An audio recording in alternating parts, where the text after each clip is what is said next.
Welcome to Living Well with Alan Davey. I'm Rob Holding, your host, and Alan, good to have you back again. Nice to be back again, Rob, thanks. When we spoke last time, we talked about some of those lies that we believe that we're growing up with. Are we talking about like 3 or 4 big lies that we all believe, or is there just like a huge number of them? I think there are a few that seem to crop up. There is a large number because children are good absorbers of information, poor interpreters. Yep. And so most of the lies we form are formed in our childhood, and they come from absorbing stuff and misinterpreting it. And so that misinterpretation has quite a wide spectrum. Yeah. So in a general sense, no, there are quite a lot of them. But in a more specific sense, there are 2 or 3 that I come across that that are a little bit more common, and they all carry weight. But the 2 or 3 that I come across that seem to carry a really deep wound, the ones around I'm not good enough. Yep. Have I got what it takes? Those sorts of things, and they often actually come from home. Those ones seem to come from home. And if I was to get a little bit more specific about that, they do seem to come from probably a dad. Yeah. Probably a dad, or certainly a significant male figure in a life. Have you ever figured out why it doesn't come from mum, or is it because mums are actually more nurturing and more loving and more kind? Yeah, no, that's exactly right, actually. I mentioned to you before we started this morning, I write articles for our local paper. Yep. I wrote an article last month that went out in the paper, and I'll actually read it to you if you like, Yep. because that actually helps to unpack that a little bit. So this is a secular newspaper that I write for. It's a real privilege. I've been doing it for years now. So I'll just read what I wrote, if you don't mind. It's 500 words. While looking after one of our grandparents the other day, I said to Ginny, which happens to be my wife, I can't work out how such a small sippy cup can get everything so wet. I'll stop you there. That'll be a grandchildren or not grandparent that you were looking after. Oh, did I say grand? Well, I suppose some grandparents have sippy cups. I'm getting to the stage. Do you want to start again? Rewind. That's fair call. Okay. Thank you for pointing that out, Rob. That's what I do. Well, looking after one of our grandchildren the other day, I said to Ginny, I can't work out how such a small sippy cup can get everything so wet. And feeding the little one was like turning on a blender while forgetting to attach the lid. As parents, we spend the first 18 months of our child's life teaching them to walk and talk, and the next 18 years teaching them to sit down and listen. Can't find your kids? Don't worry. Just sit on the toilet. They'll find you straight away. I particularly like this one. During an argument, a 14-year-old in a tone of defiance asked his father if he was adopted. With a sly grin, the dad replied, "No, not yet, but we have placed the ad." With all is said, the truth is, if need be, most parents wouldn't hesitate to risk their own life to save their child. And if they saw their son or daughter with a genuine need, they would do whatever they could to meet that need. Regarding needs, 2 significant ones we all have are the need to know that we're valued and the need to know that we belong. Being secure in these is like the anchor that keeps our soul from being swept away by the storms of life and broken against the rocks of despair and worthlessness. These needs are known to be largely met in our childhood by our parents. It's interesting to understand that primarily it's mothers who meet the need for nurture and belonging, like we were just talking about, and fathers who meet the need for worth and value. Not long ago, I was talking to a teenager about how his life was going. While asking him about his family, he said, I don't have a father, he left years ago, but that's never bothered me. If I saw him on the street, I'd smash him in the face. It wasn't hard to see this young man was deeply hurt over the absence of a dad in his life. I remember reading a story of how, with Mother's Day approaching, a prison warden decided to make Mother's Day cards available to the inmates. All these cards were taken and posted off. With this success, as Father's Day approached, the warden now made Father's Day cards available. Not one of them were taken. One of the questions a boy subconsciously seeks to answer is, have I got what it takes? Am I good enough? One of the questions a girl subconsciously seeks to answer is, am I worthy of being loved? Am I worthy of being pursued? The conclusions we come to here will go a long way to determining the life we live. As I mentioned earlier, raising children is a messy business, and as parents, we make mistakes along the way. Don't underestimate the deep healing that can be found in reaching out with a sincere apology to those we may have hurt. "I am so sorry" can be the most powerful words of healing we could ever give or receive. That'd be a good start, the words "I'm sorry." Yeah. But I don't think that's a cure, though, is it? It's No, it's like, okay, I accept that you're sorry, but I'm still living with this. sure. You know, the young man that my father left when I was a kid, but it doesn't bother me. But if I saw him, I'd smack him. Yeah. Well, yes, it does bother you. Yeah. Yeah, exactly. And that's an indicator of the deep wound, isn't Yeah. it? So in a general sense, a father, the wound that a father can bring across to their child is the wound of, am I good enough? Have I got what it takes? That's in a general sense. Yeah. And it's the father that can come back to answer that question. And I'll go forward and then come back. And we as Christians have the Father. Yeah. That's the beautiful thing. We are now able to orientate ourselves to the Father. And as a man, I can hear the Father say, "Of course you have what it takes." As a woman, the Father can speak to the woman and say, "You are my beloved daughter. Yeah. Of course you're worth pursuing." Yes. And that helps orientate us back to that. And so from that point of view, God is able to restore us back to the original image we were created in. It's not, I mean, number one, I'm going, why do we have this incredible need for significance? Why do I have to feel that I'm worth something? I mean, it must be something that God's created into us, but we all have it. And you can sit there and you can overanalyze that and you go, it's pride, I need to be more humble and everything. But it's there within each of us. I have to know that I'm worth something. Yeah. When we were created to live in the Garden of Eden, it was paradise. It was beautiful. God walked with us in that garden, and our significance was not in question. Yeah. Because we saw the Creator, we walked with Him, we experienced His love, we had interaction with each other and with our Creator. And so we had a knowing about that was deep and profound. Probably not a conscious one, though, would it be? It'd be Well, in the garden, I'm not so sure. Be like a subconscious. It was just the fact that knowing. God's with us, we know. Yeah. It's a knowing, isn't it? We know what we know. Now that we're not in the garden and we live in a broken world, then that has been damaged, and so therefore that is missing. And so because that is missing, we need to go looking for it. Yeah.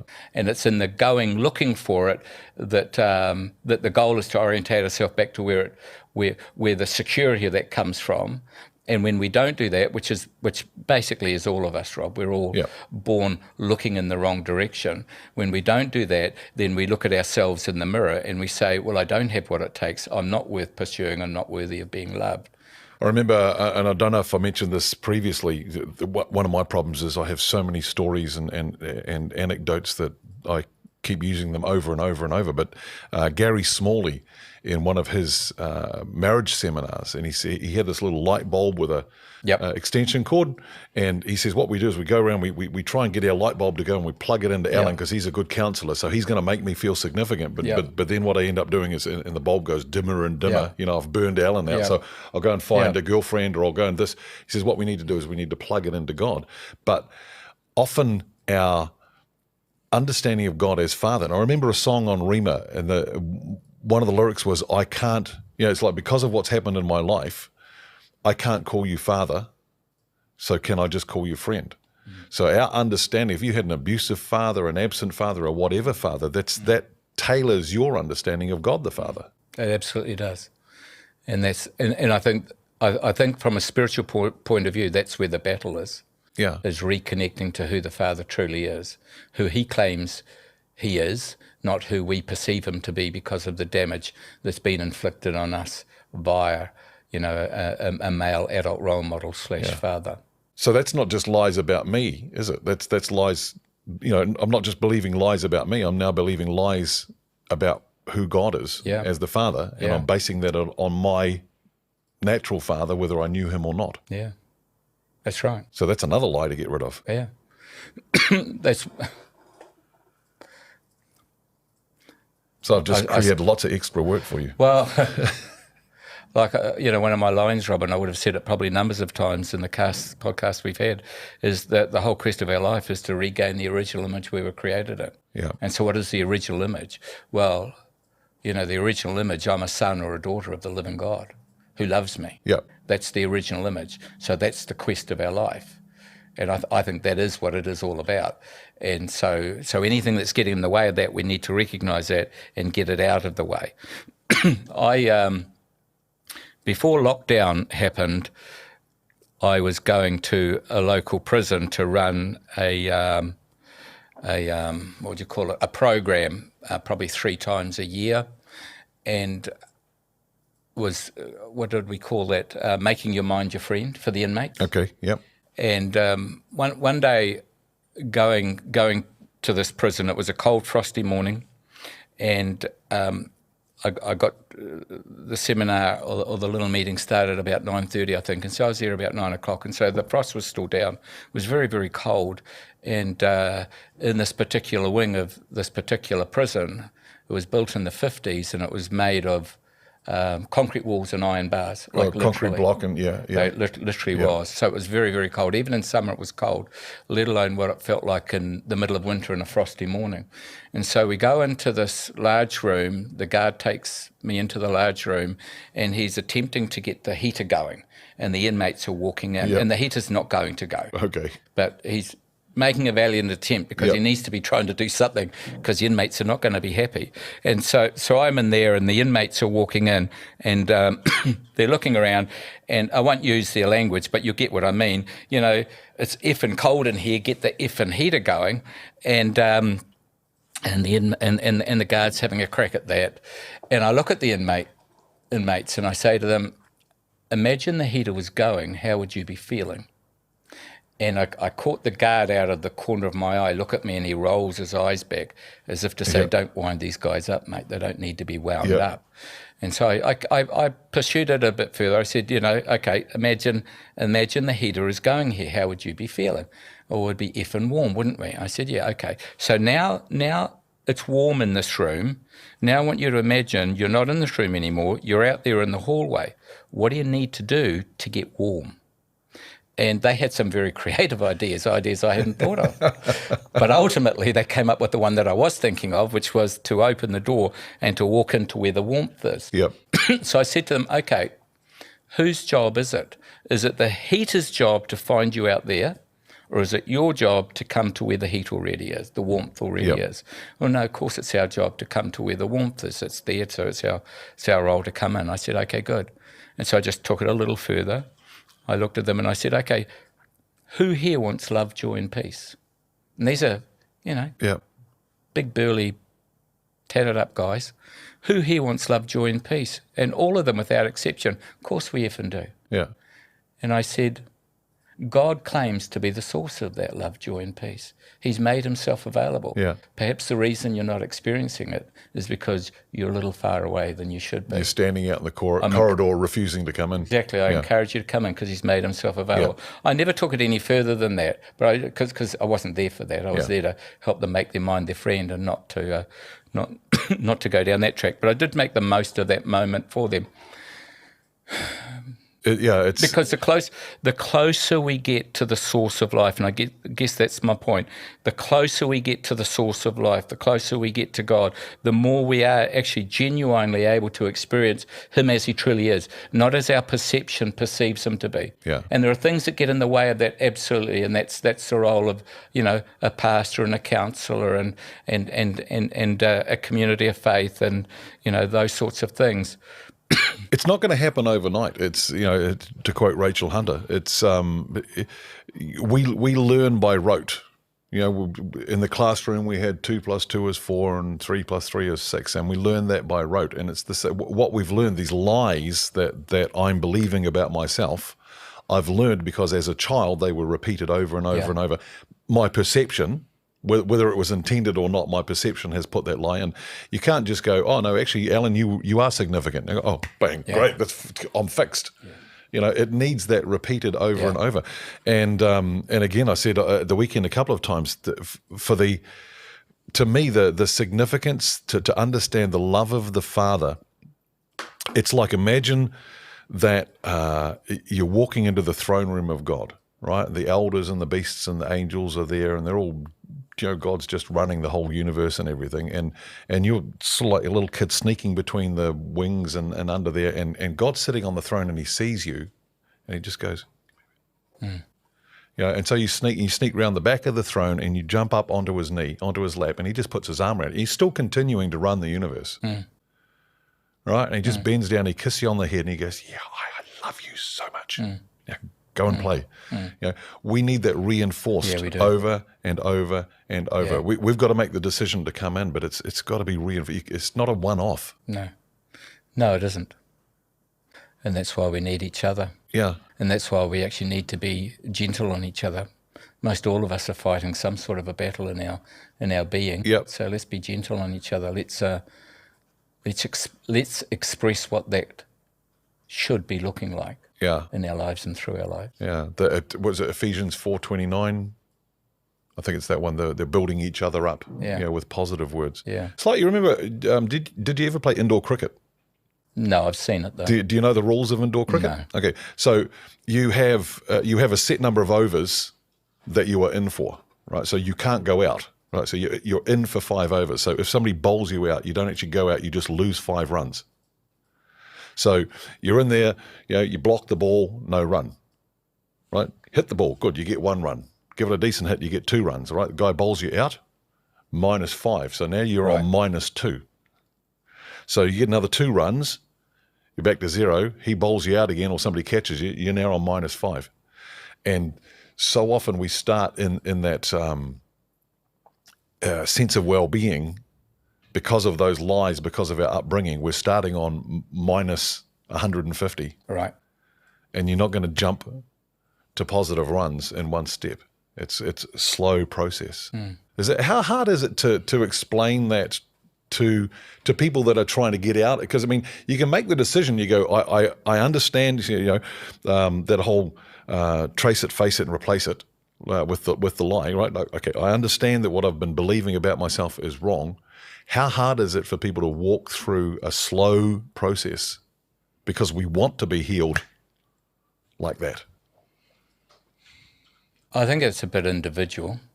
Depends a little bit on the person's history, maybe even the depth of the wound or the community that they even live in. Because I have varying responses with clients. Yeah. Client last night, this is only the second time they've been to me. There's every chance they may not need to come back again now, because he recognised what his belief was. He believed,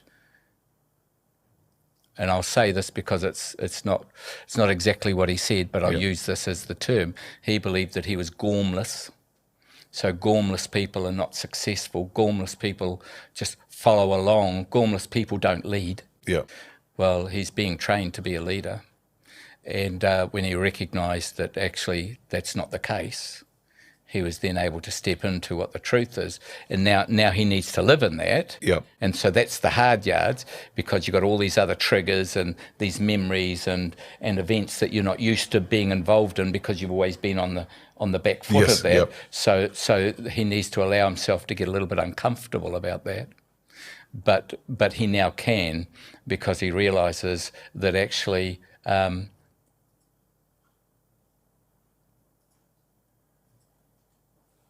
the lie was restricting him, the truth can liberate him. So as long as he walks away from the lie in pursuit of the truth, it's like a wedge, isn't it? You step into the truth and it's fairly narrow there as you stepped into it, because it's not familiar. And tight and uncomfortable. That's right, it's all of that, and unfamiliar and all of that. Yep. But as you move into the more, there actually is more. Yeah. And so more then becomes available. And so right now, he may not have an understanding of what the more looks like, but if he keeps walking towards it, then he will be able to experience the more that God has for him in his life.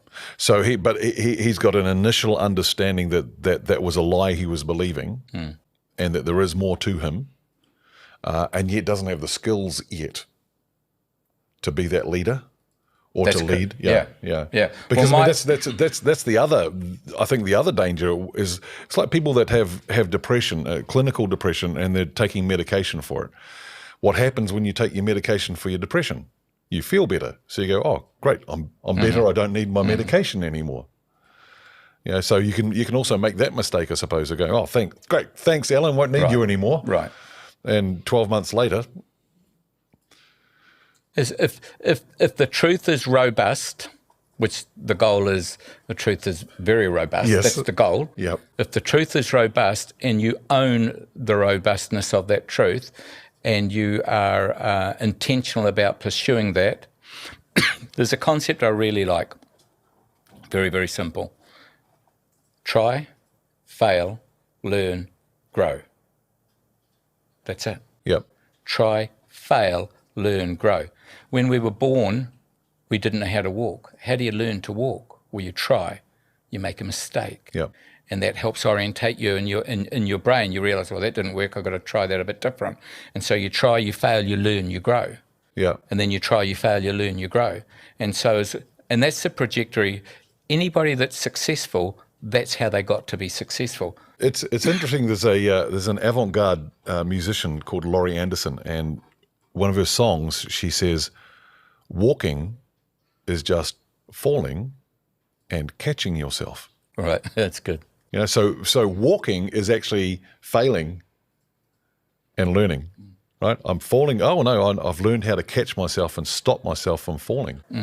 And so it's what you're saying there is we need to learn how to not fail, but we learn that by failing. Well, yeah. If I believe I'm a failure, I won't try so hard. That's right.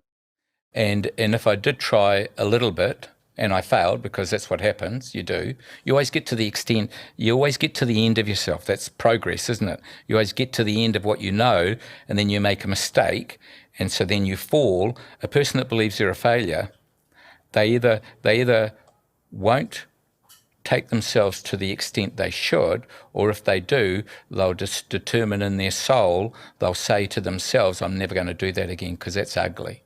Because failure made me feel so insignificant, made me feel so useless. Maybe it set me up to be completely embarrassed. Whereas when we realise actually failure is not fatal, it's just feedback. Yeah. It's just an opportunity to learn when we can orientate ourselves to realise that, this is the process for life. Yeah. And like this guy that believed what he believed about himself, when he recognised actually that's not telling the truth, so therefore I can reach beyond myself and still make a mistake, and in that mistake is my learning. Try, fail, learn. And in my learning, I grow. And in my growing, I'm on a different trajectory now towards the more that's available to me. Yeah, and the learning is, I think back to my sister-in-law who years ago started making pavlovas. And some of us, we loved it because she failed so many times. So we had to eat the failures. Yeah. But it's like if you make the pavlova and fail, and you do the same thing and fail, but you don't actually learn that what you haven't beaten the egg whites enough. Yeah. That so okay, so I'll beat, and then now it's too hard. You go, okay, so I need to make sure I've beaten the egg whites just enough, but not too much. Yeah. That's the learning process. Yeah, that's right. And that's a time thing. If you don't know that you're supposed to learn from it, you'll just keep doing the failure thing, and you'll get that, I'm no good, I can't do it.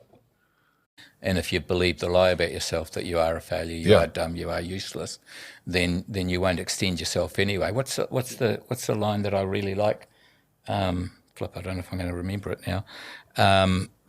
The danger in life is not aiming too high and missing it. It's aiming too low and reaching it. In other words, what that means is it's if we set our sights too low and we reach it, we'll think, well, that's near enough is good enough. That's enough for me. To be honest, that's actually quite a sad way to live life. You know, we've got one shot at life. Yeah. Let's make it a good shot. I think there's a place for that, but only if you have the right attitude about yourself and about God and everything. One of the mechanics in Caddy, he simply does warrants of fitness and tune-ups. Sure. That's all he wants to do. I went to him and said, Vaughan, I've got a problem with my shockies. He goes, go there. Okay. I'm not interested. I don't want to be the best known mechanic in town. I don't want to employ 10 mechanics and make millions of dollars. Yeah. I want to come to work at possibly 8:30, maybe 9 o'clock on a Tuesday morning and leave at 3 o'clock and pick my boy up from school. That's all I want to do. Sure. But to do that because you don't think you can do the other part, that's where if that person came to me, I would unpack that to see why. Yeah. And if the motive was, well, you know, this to me is still a significant life, I'd say, well, go for it. Yeah. Good on you. Yeah. But if the motive was, well, I don't think I can achieve any more than this. Or every time I tried, I failed and fall. You know, I did that once and went bankrupt. And how important is a good mentor, and not necessarily a counselor or a pastor, but somebody to walk along to help you into the position. That position's probably the wrong word, or that you should be in. I'm thinking of my friend David Lowell Morris, who's a worship leader. He was great. He's a great singer and songwriter. He was understudy to Graham Kendrick, and his experience was very much like the same as Darlene Check's with Jeff Bullock. Right. Is both of them. Graham Kendrick's getting ready for a praise concert, and he simply goes, "David, you're leading tonight." Right. 5 minutes beforehand. Yeah. You know, it's not like you've got three weeks to prepare. Right. But it's Graham going, okay, I've been actually watching you. Yeah. And you're ready to step up. You know, how important is it to have somebody like that? Yeah, it's really important. If I had a whiteboard, I'll try and describe it because we don't have a whiteboard and some people are only listening anyway, so my hands are going to go everywhere and no one's going to see that. It's called the 5-pointed star of change. Mm-hmm. There are five things needed in life for change to have any chance of happening and happening well. The first point in the star, that's why it's called a 5-pointed star. Yep. It's just a 5-pointed star. So the first point is hope, where you need to look at your life and say, okay, I'm not happy where I am. I actually want that hope, something more than what I've got, a goal to aim for, a reason to apply some effort. Yep. Because change requires effort. So you say, no, I'm willing to apply effort for that. So we need hope. Another one we need is support, which is the person you're talking about. The mentor, somebody alongside you. The person that will come alongside you. So when you fall over, they come alongside you and they say, you've got what it takes. You know, you did better this time than you did last time. Don't forget the goal. You know, don't believe the lie, whatever. That's support. That's good support. Not drinking buddy support, good solid support. If you talk about tripping over, falling over, is this person helping you back up or are they encouraging you to get back up? Or they could be both, to be honest. Because I say to my grandkids all the time when something like that happens, you know, well, I'm not your mother. You know how to stand up after you've fallen over. Good support is someone that can recognise what's probably needed at that very point in time. So you need hope, support. You need guidance, which is the how-tos. Maybe counsel, good books. Things like that. So guidance, because if you don't know how to, you've got to find out how to, don't you? Yeah. And so that's it. That's the how-tos. So that's hope, support, guidance. We need self-awareness, which is a lot of what we've been talking about over the podcast. Yeah. Is that realization? Oh, that's what's causing me to trip over. So we need self-awareness. The other one we need. And this one is the interest. Well, they're all interesting and they're all important, but I leave this one to last because it's actually pain.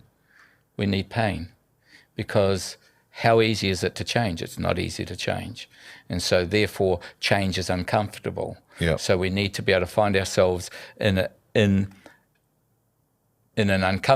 more uncomfortable situation where staying the same becomes more uncomfortable than change. Yeah. So where you are more prepared to accept the pain of change, Correct, than the languidity or whatever the word is of staying where you are.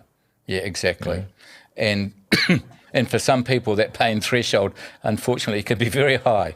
My niece did a post update, status update years ago. She goes, number one, go to the gym, do my normal workout, get really worn out, feel good for the rest of the day. Option number two, go to the gym, personal trainer sees me, does his workout, can't walk for 3 days. She goes, I'll choose option two. I mean, this is why you have personal trainers and your spotter in the gym, is to push you a little bit harder than what you think you can do. Yeah. And if I'm doing, if I do exercise, I always count down. So if I'm going to do 20 push-ups, I'm not going to start it and go 1, 2. I'm going to start 20, 19, 18. Because in my mind, that I've got that goal to get to. If I do it the other way, I go, I'll stop at 15. Oh, I'm so sore, I can't do any more. I know there's people probably laughing at the moment and going, what, only 15, Rob? But, so what you're saying, so the 5 points are? We need hope. Something to strive for, and that I can do it. Yes. Oh, yeah. Not an unrealistic pie in goal. the sky, but that's what I want. I want that. So I'm willing to apply some effort to achieve that. So that's hope. Yeah, and I may not be the best in the world at doing that or whatever, but I can do this. Absolutely. And it's not about being the best in the world. No. It's about doing your best. It's about doing what you do. Yeah. Hope, support, which is the big person, the person that you actually want to want the validation from. Yeah. Yeah. Well, that's tricky too. A person in your life. So what I'm not saying here, it's not just someone that'll say, oh, you'll be all right, but someone that you actually are willing, when they validate you, you feel validated by them because you're needing validation from them. Yeah, and that's kind of hard to find something. I mean, we've talked a bit about my psyche, and we're not going to do that on camera. But as a worship leader, if I have another, say, a well-known worship leader who was in the congregation at the time and says, "I really enjoyed that session, I really enjoyed that." That means a lot more to me than somebody going, "Oh, that was really good." Yep. Because it's somebody who I would accept that from, as opposed to just, So it's a big person in our life. That's what we're looking for. So hope, support, which is a big person in your life. Guidance, which is the how-tos, counsel, that sort of thing. Gaining self-awareness, that realization that, okay, there's stuff in the way here. What's the saying? It says, if you stop every time you hear a dog bark, your road will never end. And what that simply means, if the dog represents a danger or a fear or, a sense of failure maybe, well, I'm not going to go there. Yeah. So you need to have an awareness that, okay, that's something I need to work on. And that then can come back to the counsellor to help you with that. But that self-awareness is really important. And then the final one is the pain. Yeah. Pain. And I'm often, one of my roles with clients is to dangle them a little bit over hell when they're on a road that's taking them somewhere. I say to them, if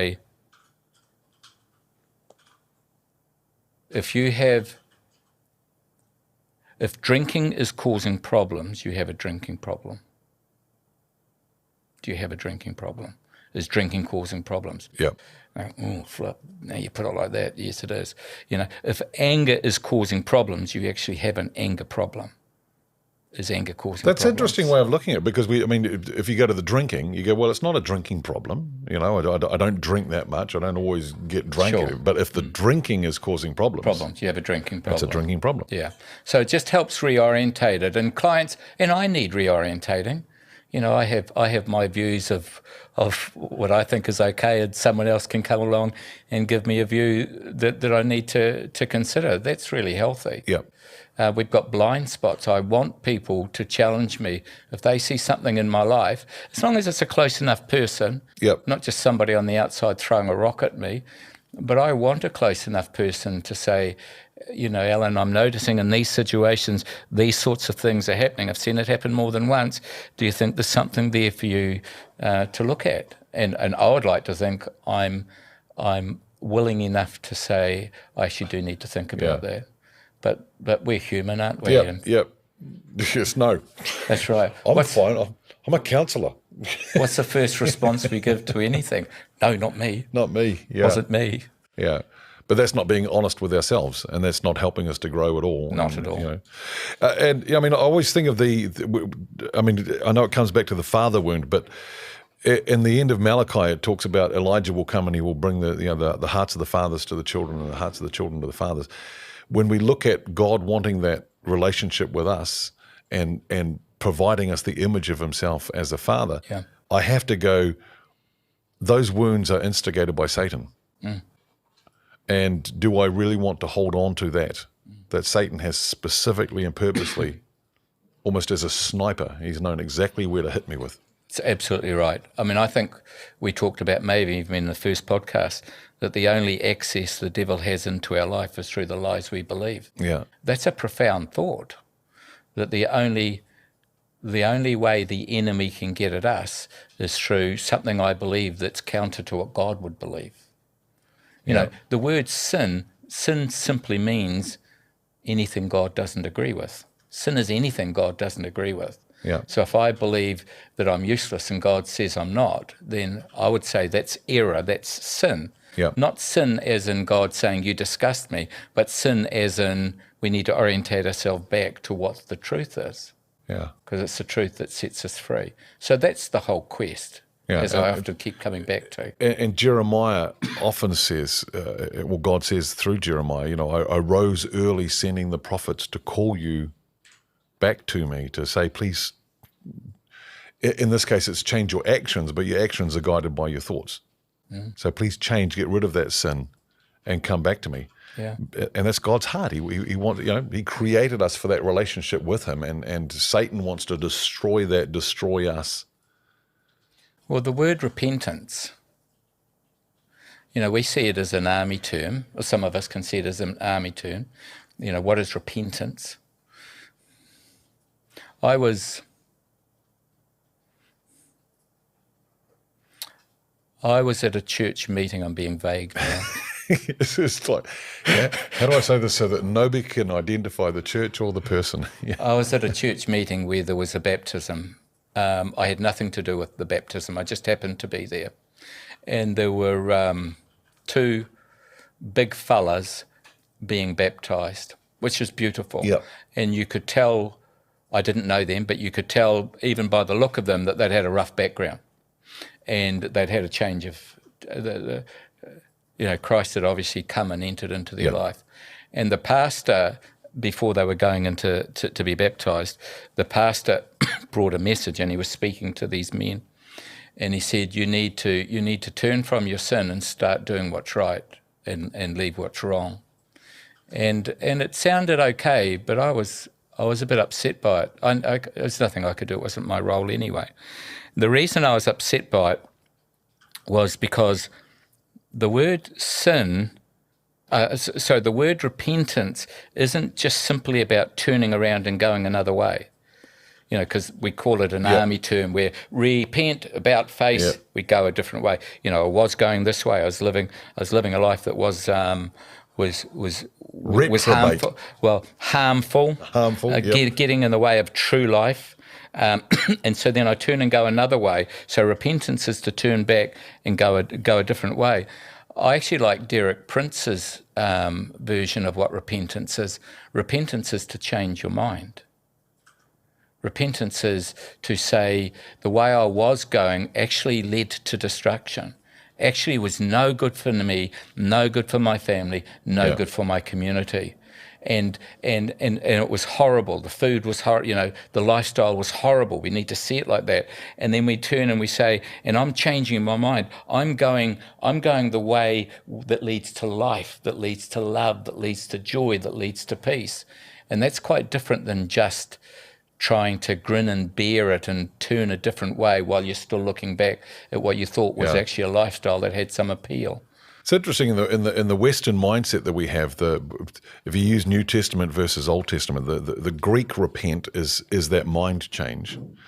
The Hebrew understanding actually combines both. It's the mind change and the actions change. Good. So if you just change your actions but you don't agree with it, it's like somebody goes, "Oh, you need to go to the gym," so you go, for many years. I mean, I was 162 kilos.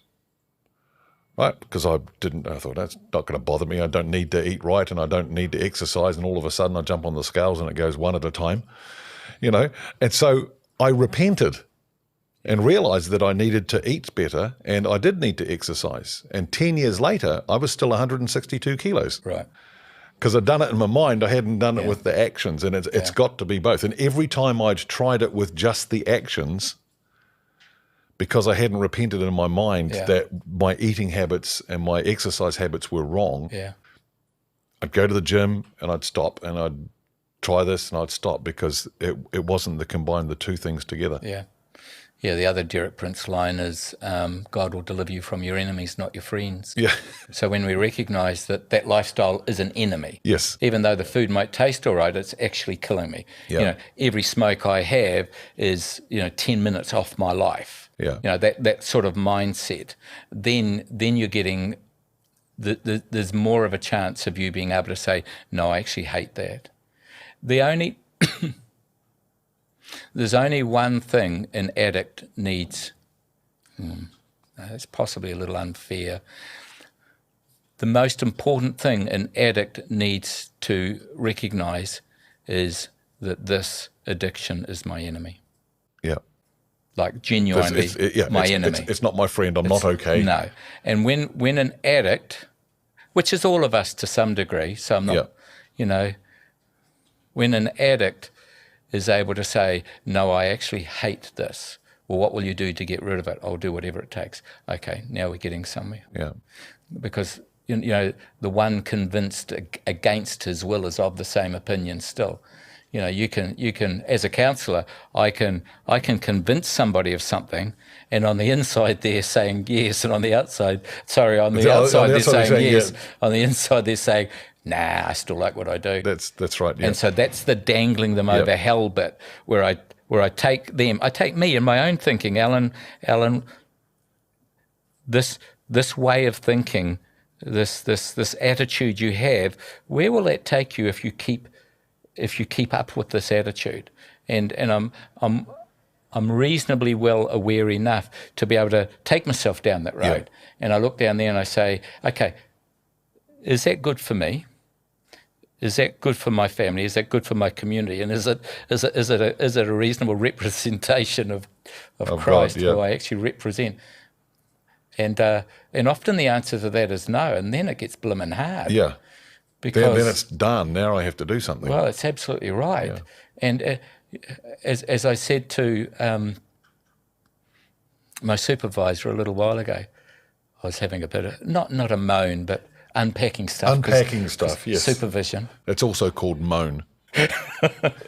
And I said, David, why is it so, why don't people change? Why is it so hard for them to change?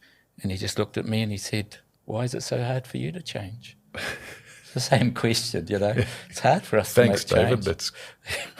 So it's hard for us to change. And so when we recognise that, it helps us be a bit more gentle on those that we're supporting too. Yeah, when you talk about being an addict too, in our minds we think of cigarettes, drugs, alcohol, whatever. But I came across somebody the other day, and just listening to this person and talking about the way they prayed. They were talking about the way they prayed, and I'm going, you are addicted to controlling prayers. Right. Everything you have told me is you didn't like this, so you prayed, and you didn't like that, and you prayed, and often it's out loud in front of other people, and I'm going, well, that's not healthy either.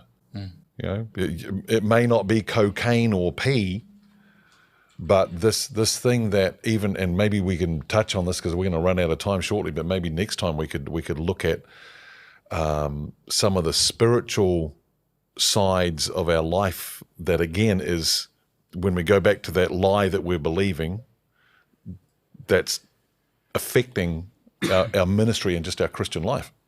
Well, in Corinthians, 2 Corinthians, isn't it? I think it says, we take every thought captive and make it obedient to Christ. What are the thoughts we have that are not obedient to Christ? What are the mindsets we have that allow the enemy in and restrict God? Yeah. Because the lies we believe give the devil access into our life. In the same way, the truth we receive gives God access to our life.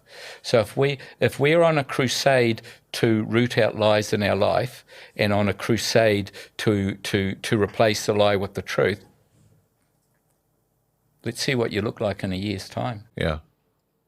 Yeah, and it is replacing. I mean, you talk about Derek Prince. He talks about Proverbs, and most of us have heard this. There's 31 chapters in Proverbs, one for every day of the month. If you actually read the appropriate chapter on each day for 12 months, you would be wiser at the end of 12 months than you are now, just because you've received this extra information. So it's allowing God that access. And to quote Rachel Hunter again, it's not going to happen overnight. Yeah. Or it may, but it probably won't. Yeah. But you do that on the regular basis. Do it as rote learning. And in 12 months of allowing God access, you may be very, very surprised to see where you've got to. You will be, won't you? It's if you make 1 degree of change in your life over 12 months' time, if you projected where you would have been if you hadn't made that change, and you make 1 degree of change, that's a big chunk of stuff. Yeah. After that period of time. After that, as long as you're walking in that degree of change. Same as losing weight. You don't lose 60 kilos liposuction you might, but generally you don't. You lose half a kilo. But after 12 months, you add those half a kilos a week. Yeah, that incremental change makes a huge difference over a period of time. Yeah. All right, Alan, thank you again for coming in and joining us, and we hope that you have been encouraged. If you'd like to contact Alan, then simply click the details down below, and we will catch you next time. I look forward to that. Thank you, Rob.